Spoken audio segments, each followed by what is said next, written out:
Welcome to my YouTube channel brilliant academic and competitive classes. तो आज हम पढ़ाने वाले हैं थेल्स थ्योरम, जिसको बेसिक प्रोपोर्शनलिटी थ्योरम या बीपीटी भी कहा जाता है। तो क्योंकि ये इम्पोर्टेंट थ्योरम है, इसके बेस पे आगे की एक्सरसाइज आसानी से आप लगा सकते हैं। तो देखिए, if a line is drawn parallel to one side of triangle to intersect the other two sides in distinct points, the other two sides are divided in the same ratio। इसमें ये कहा गया है, ये हमको प्रूव करना है इस थ्योरम में कि यदि किसी ट्रायंगल में एक साइड के पैरेलल अगर लाइन खींची जा रही है, जैसे BC के पैरेलल D खींची गई, तो ये जो दो अदर साइड को जहाँ पे इंटरसेक्ट करेगी तो other two sides same ratio में डिवाइड होंगे। मीन्स कि अगर BC के पैरेलल DE खींची जा रही है तो DE जो है अदर टू साइड AB और AC को D और E पे इंटरसेक्ट करेंगे। Then AB and AC are divided in the same ratio. Means कि AD बाई DB और AE बाई EC हमें प्रूव करना है। तो ये हमें प्रूव करना है। तो आइए देखते हैं। हम यहाँ पे लिख देते हैं area of triangle ADE। ADE equal to area of triangle ADE।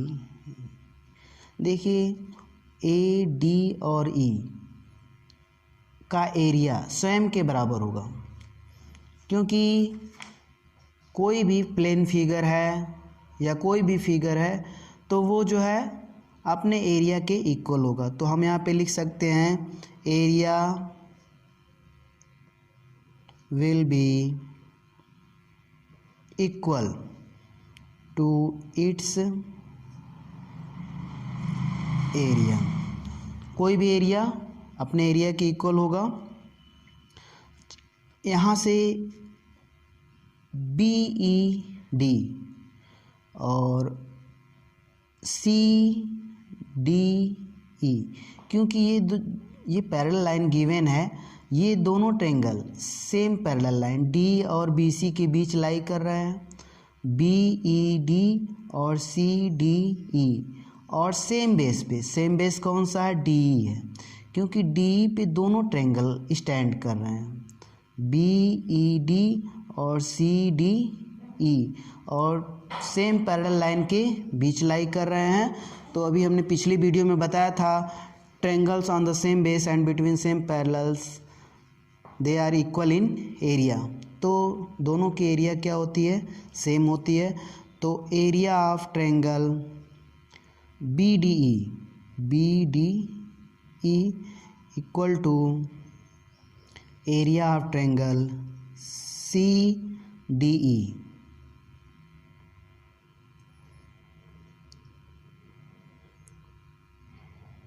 Triangles on the same base and between same parallel line।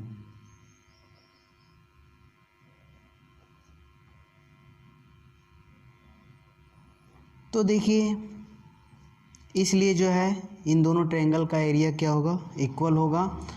अब देखते हैं, अब यहाँ से जो है, क्योंकि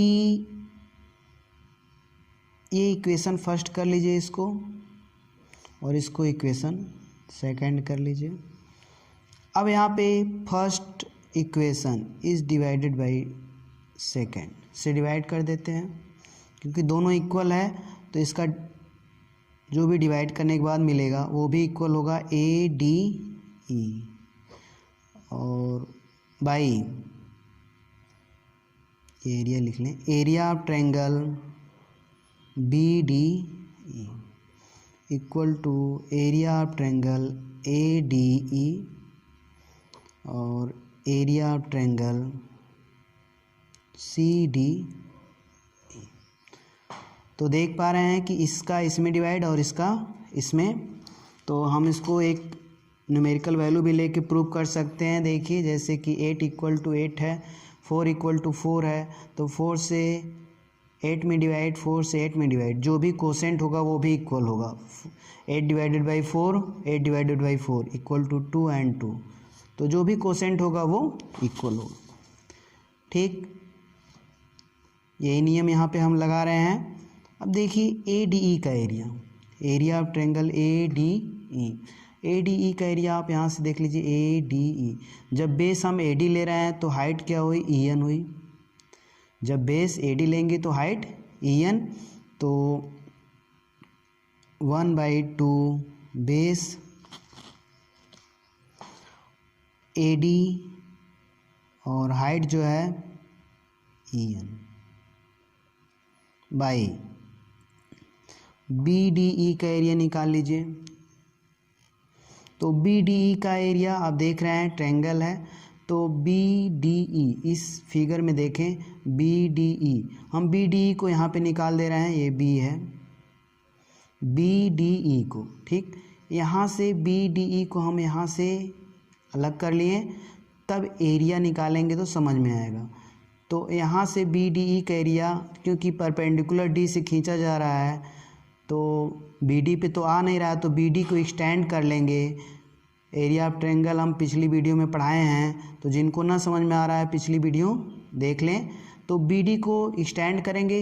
अब E से यहाँ पे परपेंडिकुलर डाला जा सकता है। अब लेकिन हाइट हम EN लेंगे, E और N, और बेस जो है B और D या DB कह सकते हैं।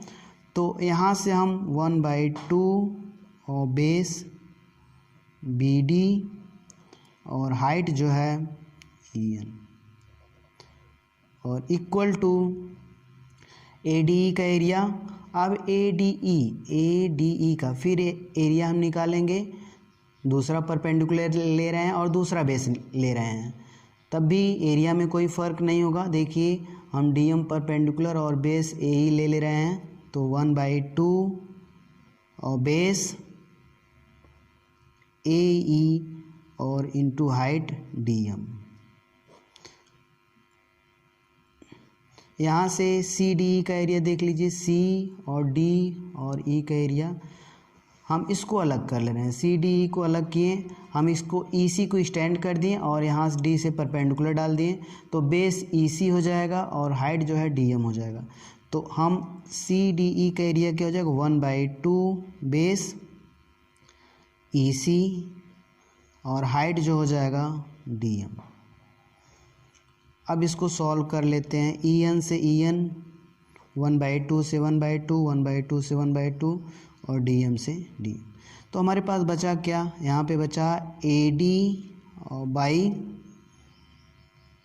DB या BD भी कह लें या DB, और इक्वल टू इधर बचा AE और बाई EC।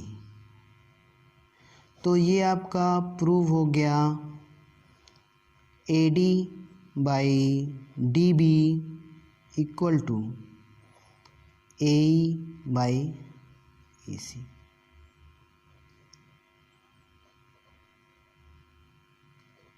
प्रूव।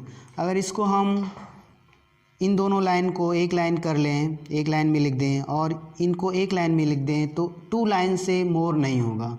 तो इस प्रकार थेल्स थ्योरम आपकी समाप्त हुई, क्योंकि इसको समझना ज़रूरी है आगे की एक्सरसाइज के लिए। तो यदि वीडियो पसंद आए लाइक शेयर सब्सक्राइब करें, ताकि आने वाला वीडियो जो आपको आसानी से मिल सके।